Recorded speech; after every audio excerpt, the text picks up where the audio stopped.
The first big test for the new Speaker of the House will be negotiating government funding, which runs out next month. Former Speaker Kevin McCarthy's agreement to avert a shutdown led to his ouster by colleagues. They said he didn't fight hard enough to cut spending.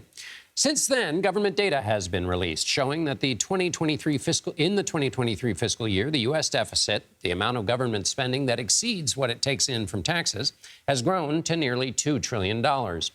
We asked budget experts to put these recent debates into the larger budget perspective. The first point they make is that the recent shutdown threats have concerned only a very small portion of the budget. More than 80% of the spending, that dark portion on the left, has not been part of the conversation.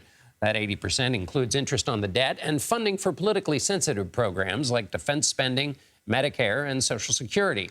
What's actually being debated, the light purple on the right, is less than 15% of the budget. That piece includes government agencies like the Department of Education and the Parks Department. Proposals to limit the growth of that portion will do little to fix the overall problem. To do that, lawmakers will have to make tough choices. Speaker Johnson is proposing a bipartisan commission to make recommendations. That's worked a few times in the past when partisanship was not as rampant as it is today, but more recent attempts have failed. Experts say any solutions will address these issues. First, Social Security. Roughly 19% of the budget funds the program, which is designed to be sustained by current workers, their payroll taxes. However, a worker shortage has left the retirement program strained. Without legislative intervention, full benefits may lapse within a decade. Presidential candidates like Nikki Haley and Mike Pence have supported gradually hiking the age of retirement to slow the pace of payouts. President Biden favors taxing people who earn over $400,000 to help support the program. The next puzzle is Medicare. 65 million Americans are on it. Health costs have tended to grow faster than inflation, and demand is increasing because the population is getting older and living longer. In less than a decade, that section of the program responsible for covering patient hospital stays and hospice care will only be able to meet 90% of people's claims. The Biden administration's plan to negotiate drug prices for Medicare recipients aims to reduce these costs, but to put the program on sound footing will require finding the very hard-to-find balance between spending reductions, quality of care, and sufficient coverage. A third issue is the Trump tax cuts of 2017, which reduced rates for most households but added trillions to the debt. The law expires in 2025. Extending cuts for all would further inflate the debt. Democrats like Biden want to bump the tax rates up for the top earners to pre-2017 levels to try to shrink the deficits. Republicans would prefer to do that through spending cuts. So what should be done with all of this math? Let's turn now to Alan Auerbach for a few thoughts. He's a professor of economics and law at the University of California, Berkeley. Alan, let's start first with why the deficit is larger in 2023. It's peacetime. It's pretty high. What accounts for that? You're right. Not only is it peacetime, but the economy is very strong. And we normally think that deficits tend to arise when the government takes in less money because the economy is weak and has to spend more. So that's especially bad news given how strong the economy is. And it's due to a number of factors. For reasons we don't fully understand, individual tax the individual income tax revenues went down substantially between last year and this year, and we'll learn more about why that is. Part of it may have to do with the weaker stock market, which tends to, when the stock market's strong, that tends to generate more taxes on capital gains and things like that. There's some funny kind of arcane things in there. For example, the Federal Reserve gives its profits to the federal government every year, and because the interest the Federal Reserve has had to pay to banks has gone up substantially. That actually resulted in the Fed not really being able to send money to the government. And then on the spending side, we had pretty sharp increases in Medicare and Social Security spending. But of course, the biggest increase was in debt service. The interest that we pay on the national debt went up very sharply, because the debt went up and because interest rates have gone up a lot in the last year.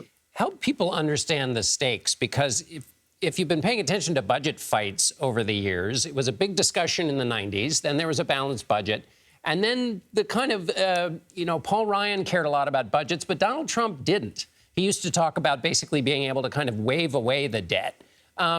What should somebody trying to figure out the stakes of this deficit picture think about how serious a challenge this is for America and for the American economy? Well, there's short-run stakes and long-run stakes. In the short run, deficits contribute to increasing interest rates. One of the things that's happened in the last few months is that longer-term interest rates have gone up a lot. The short-term rates have been going up because the Fed has been actively raising them. But long-term rates are controlled by the market, and they've gone up a lot. And that's an indication that people think interest rates are going to be high for some time to come, in part because the U.S. government's borrowing so much. And so that's going to mean higher interest rates for people who buy houses, for businesses that want to borrow money to invest, and so forth. That's going to be a very short-run effect. It's already happening. In the longer run, if we have to pay so much interest, then the interest we're paying on the national debt now is about the same size as the defense budget. It's a lot of money, and it's going up very rapidly. And over time, if we don't do anything, it's just going to absorb more and more of the budget. And we simply won't have money to pay for the things that we really need. And it's got to be paid. It can't be tweaked as a program can be. We've got presidential debt service is one thing that we really can't tweak unless we want to default on the national debt. That's something that President Trump toyed around with, at least talking about. But I think most politicians are pretty averse to doing that, and they should be. As we think about the new speaker has talked about a bipartisan commission. There are presidential candidates offering some solutions, although it's all very mild. How should people think about the questions they should be asking their politicians to find out whether these issues are really being treated seriously? We mentioned that Republicans want to do it all with spending cuts. Is that possible? And then the same is true with increasing taxes. Is it possible to solve these problems just by increasing taxes? What's the smart way to think about how to evaluate these potential proposals that politicians might come forward with?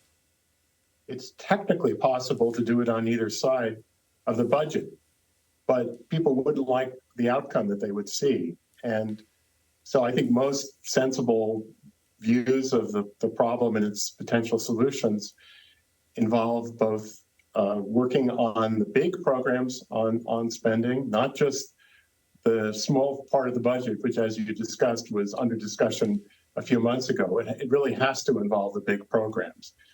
But involving the big programs doesn't mean all the cuts have to come on the spending side, even though the programs are spending programs. We can afford to have tax increases, too. The U.S. by no means is a high tax country compared to other developed countries. Many other countries raise a bigger share of their income in taxes.